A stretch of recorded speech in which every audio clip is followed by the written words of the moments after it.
কেমন আছেন সবাই? আশা করি ভালো আছেন। আজকে আমাদের যে টপিকসটা হচ্ছে ইংলিশ গ্রামার। বাংলাদেশের চাকরির ক্ষেত্রে সবথেকে গুরুত্বপূর্ণ যে ২ টা সাবজেক্ট সেটা হচ্ছে একটা হচ্ছে ইংলিশ এবং আরেকটা হচ্ছে গণিত। এখন ইংরেজির ক্ষেত্রে আসলে ভীতি কাজ করে না, এমন স্টুডেন্ট আসলে বাংলাদেশে খুবই কম আছে, খুবই রেয়ার আছে। তো বাংলাদেশের যত প্রতিযোগিতামূলক পরীক্ষা আছে, সেই প্রতিযোগিতামূলক যে পরীক্ষার ক্ষেত্রে যাতে খুব সুন্দরভাবে অন্তত ইংলিশ টপিকসটা কাভার করা যায়। এখানে বিসিএস এ হচ্ছে আগে ছিল হচ্ছে 20 মার্কস, সেখান থেকে এখন সেটা কমে 15 মার্কসে নিয়ে আসা হয়েছে। এখন সচরাচর আমি আজকে আপনাদের সাথে খুব কমন কিছু টপিকস কথা বলবো যে যেখান থেকে হচ্ছে প্রতি বছর কোশ্চেন এসে থাকে, অর্থাৎ যে টপিকসগুলো সবসময় পিএসসি কাভার করে, প্লাস হচ্ছে বাংলাদেশে যত মন্ত্রণালয়, ব্যাংক সহ যত পরীক্ষা আছে সকল পরীক্ষায় কাভার করে। এখন যেহেতু আমার মেইন যে রিলেটেড বিষয়টা হচ্ছে বিসিএস, সো আমি বিসিএস কেন্দ্রিক কথা বলবো। তারপরে বাকিটা হচ্ছে যে আপনারা আহ, অন্যান্য হচ্ছে কিছুর সাথে রিলেট করে নেবেন। যাই হোক, আমি আপনাদেরকে খুব ছোট ছোট কিছু টপিকসের কথা বলবো, অর্থাৎ যেটা হচ্ছে যে খুবই কম পরিশ্রমে আপনি ইজিলি 8 থেকে 9 মার্কস তুলতে পারেন, খুব ইজিলি। ইংলিশে একটা খুব কমন একটা বিষয় থাকে যে এটা কঠিন, এটা আমি পড়বো না। নো, আপনাকে আজকে খুবই কিছু ছোট ছোট টপিকসের কথা বলবো, যে টপিকসগুলো আপনি পড়লে আপনি ইজিলি 8 থেকে 9 মার্কস এবং ক্ষেত্র বিশেষে আপনি 11 থেকে 12 মার্কসও ক্যারি করতে পারবেন, জাস্ট অল্প কয়েকটা টপিকসে আপনি যদি জাস্ট ফোকাস করে থাকেন। সো কথা না বাড়িয়ে আমরা সেই টপিকসের দিকে চলে যাচ্ছি।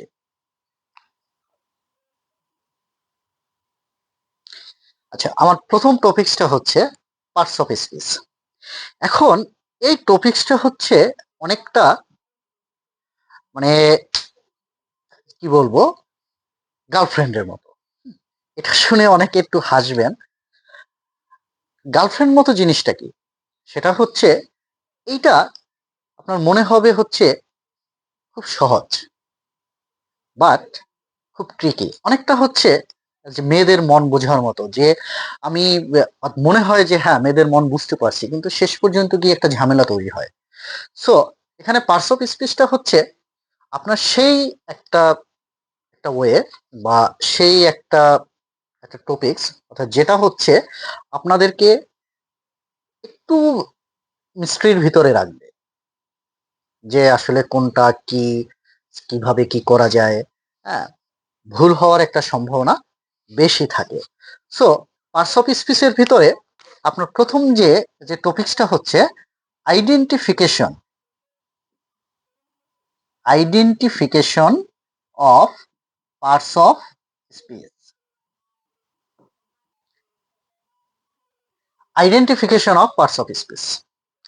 এখান থেকে প্রচুর পরীক্ষায় প্রচুর পরিমাণে কোশ্চেন আসছে, প্রচুর পরিমাণে কোশ্চেন আসছে, হিউজ, যেটা আপনারা দেখলে মানে আশ্চর্য হয়ে যাবেন যে কি পরিমাণ একটা যে একটা লাইন তুলে দিবে, সেই লাইনে যে আন্ডারলাইন করে দিবে যে আমরা এটা কোন ধরনের পার্টস অফ স্পিচ। এবং এখানে ম্যাক্সিমাম যেটা আসে সেটা হচ্ছে একটা হচ্ছে নাউন, আর একটা হচ্ছে অ্যাডজেক্টিভ, এবং আরেকটা হচ্ছে adverb. Identification of parts of speech, এই তিনটা, এবং সাথে হচ্ছে মোস্ট গুরুত্বপূর্ণ হচ্ছে প্রিপোজিশন। এই চারটা আপনাদেরকে আইডেন্টিফাই করতে বলে, যে এটা নিচের, অর্থাৎ একটা লাইন তুলে দিবে, তারপরে যে এরকমের একটা আন্ডারলাইন করে দিবে এবং বলবে যে এটা কোন ধরনের parts of speech. Maximum time এটাই আসে নাউন, অ্যাডজেক্টিভ, অ্যাডভার্ব এবং প্রিপোজিশন, এই চার ধরনের পার্টস অফ স্পিচ থেকেই ঘুরে ফিরে কোশ্চেন আসে। আচ্ছা, নেক্সট যে টপিকসটা হচ্ছে নাউন।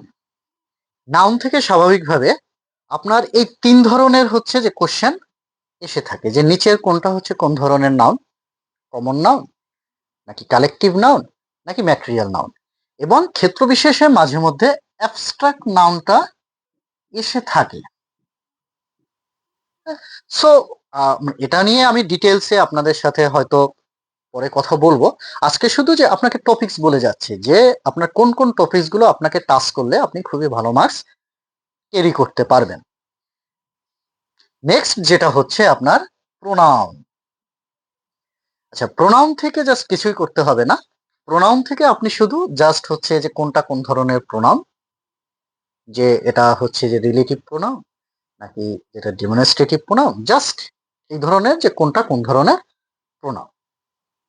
এখান থেকে পার্টস অফ স্পিচ থেকে এতটুকুই করলে হবে যে একটা হচ্ছে identification of parts of speech, অর্থাৎ আমার এটার খুব সুন্দর একটা আহ, এবং খুবই সুন্দর ব্যবহারযোগ্য একটা হচ্ছে নিয়ম আছে, যেটাকে আমরা সংক্ষেপে হচ্ছে পিএডি বলে থাকি। যাই হোক, মানে এটা পিএডি নিয়ম, যেটা হচ্ছে সকল শিক্ষক বা সবাই, সকল স্টুডেন্ট যেটা জানে। তারপরে আমি এটা পরবর্তীতে যে আলোচনা করব, আজকে শুধু আপনাকে বলে যাব কোন কোন টপিকস আপনাদেরকে পড়তে হবে পরীক্ষায় ভালো করতে হলে। তো identification of parts of speech এবং এই যে নাউন প্রোনাউন থেকে যে এগুলো পড়তে হবে। নেক্সট টপিকসটা হচ্ছে নাম্বার। খুবই ছোট একটা চ্যাপ্টার, বাট অত্যন্ত গুরুত্বপূর্ণ একটা অধ্যায়, যেখান থেকে ম্যাক্সিমাম আপনার বিসিএস এ একটা কোশ্চেন টাচ করে যায়, যে কোনটা হচ্ছে সিঙ্গুলার, কোনটা হচ্ছে প্লুরাল, আবার কোনটা সবসময় সিঙ্গুলার হয়, কোনটা সবসময় প্লুরাল হয়, আবার কোনগুলো সিঙ্গুলার এবং প্লুরাল উভয় হিসাবেই কাজ করে। তো আমার কাছে খুব সুন্দরভাবে আমি আমি যেভাবে পড়াশোনা করেছি আর কি, আমি আপনাদের সাথে শেয়ার করব, ধীরে ধীরে শেয়ার করব। তো খুব সুন্দরভাবে যে আমি আহ, গত ক্লাসে না ঠিক একটা যে একটা ছোট ভিডিওতে যা আপনাদের সাথে জাস্ট কথা বলেছিলাম, যে সেটা হচ্ছে আমি একটু ছন্দ আকারে পড়তে ভালোবাসি।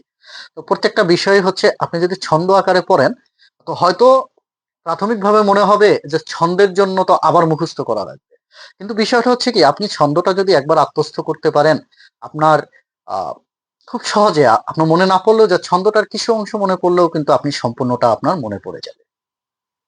সো এখানে এই যে আপনার সিঙ্গুলার, প্লুরাল, বা হচ্ছে যে কোনটা সবসময় সিঙ্গুলার কোনটা সবসময় প্লুরাল, বা কোনটা হচ্ছে, মানে মোটামুটি এটা খুব সুন্দরভাবে, মানে একটা ছোট চ্যাপ্টার, এবং এটা আপনাদেরকে যদি আপনারা নতুনও হন, তাও আমার মনে হয় না যে এটা 1-1.5 ঘন্টার বেশি এটা লাগার কথা। নেক্সট যেটা হচ্ছে আমার জেন্ডার। জেন্ডারের অধ্যায়টাও সেম কথা, সেম জিনিস, যে হচ্ছে যে নাম্বারের মতোই খুবই ছোট একটা চ্যাপ্টার, বাট অত্যন্ত গুরুত্বপূর্ণ, এবং জেন্ডার থেকে হচ্ছে কিন্তু অনেক সময় অনেক পরীক্ষায় যে কোশ্চেন আসে, এবং যে অনেক কোশ্চেন, অনেক ওখানে যে কোশ্চেন গুলো আসে, যেটা আপনারা যে আস্তে আস্তে দেখবেন, যে আপনারা যদি হচ্ছে যে কোশ্চেন গুলো দেখেন, যে আপনারা দেখলেই আর কি বুঝতে পারবেন যে কি পরিমাণ হচ্ছে পরীক্ষা আসে, যে যে একটা যে কোনটা ম্যাসকুলিন জেন্ডার, কোনটা ফেমিনিন জেন্ডার, কোনটা নিউটার জেন্ডার, হ্যাঁ, বা কোনটা ম্যাসকুলিন এবং ফেমিনিন উভয়ই হতে পারে, এটা পড়বেন। এটা হচ্ছে আমার 3 নম্বর চ্যাপ্টার। 4 নম্বর চ্যাপ্টার হচ্ছে আর্টিকেল। আর্টিকেল হচ্ছে খুবই সহজ একটা চ্যাপ্টার, বাট হালকা ট্রিকি। হালকা ট্রিকি বলতে হচ্ছে কি, একটু আনকনসিয়াসনেস হলে, মানে আনকনসিয়াসনেস চলে আসলে আপনি এখানে একটা ফেইলিউর হওয়ার সম্ভাবনা থাকে। এটা যে সবসময় পরীক্ষায় আসে তার কোনো গ্যারান্টি নাই, আর মাঝে মধ্যে দুই একটা চলে আসে। হ্যাঁ, সো মানে এটাকেও যে যে একেবারে বাতিলের খাতায় ফেলে দিব তা না, বাট এটা এই অধ্যায়টা পড়তে যেহেতু যে খুব বেশি সময় লাগার কথা না, সেহেতু আপনারা এই চ্যাপ্টারটা পড়তে পারেন। 5 নম্বরটা হচ্ছে সাবজেক্ট ভার্ব এগ্রিমেন্ট। অত্যন্ত গুরুত্বপূর্ণ একটা চ্যাপ্টার। এটা অবশ্যই অবশ্যই খুবই ইম্পর্টেন্ট। আপনি যদি ইংরেজিতে ভালো করতে চান, সাবজেক্ট ভার্ব এগ্রিমেন্ট শুধু যে আপনাকে প্রিলির ক্ষেত্রে ভালো করতে সাহায্য করবে বিষয়টা এমন না, এটা আপনার রিটার্নের লেখাকেও অনেক আগাই দিবে। সো সাবজেক্ট ভার্ব এগ্রিমেন্ট অত্যন্ত গুরুত্বপূর্ণ একটা চ্যাপ্টার, আমি ডিটেলসে যে আমি পরে কথা বলবো, বাট আপনারা শুধু হচ্ছে টপিক্সটা জেনে যান। নেক্সট যেটা হচ্ছে সেটা হচ্ছে gerund and participle. Very very important, অন্তত বিসিএস এর ক্ষেত্রে very much important. Last BCS এর কথা যদি আপনি বলেন যে 50তম বিসিএস এ এই অধ্যায় থেকে আপনার 2টা কোশ্চেন এসেছে, খুবই important gerund and participle. But এটা যদি আপনি যদি একটা ট্রিক্স নেন, 2-3টা ট্রিক্স বলবো আপনার জিরান্ট এবং পার্টিসিপল, এটা আপনার কাছে খুব ইজি মনে হবে। আরেকটা ইম্পর্টেন্ট চ্যাপ্টার সেটা হচ্ছে ক্লোজ এবং phrase.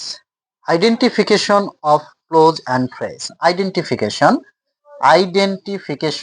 Of close and phrase, যেটাও হচ্ছে খুবই ইম্পর্টেন্ট এবং খুবই গুরুত্বপূর্ণ, যে আপনার পরীক্ষায় ম্যাক্সিমামই এসে থাকে যে ক্লোজ বা ফ্রেজের ক্ষেত্রে যে নিচের কোনটি আন্ডারলাইন্ড অংশটা কোন ধরনের ক্লোজ বা কোন ধরনের ফ্রেজ।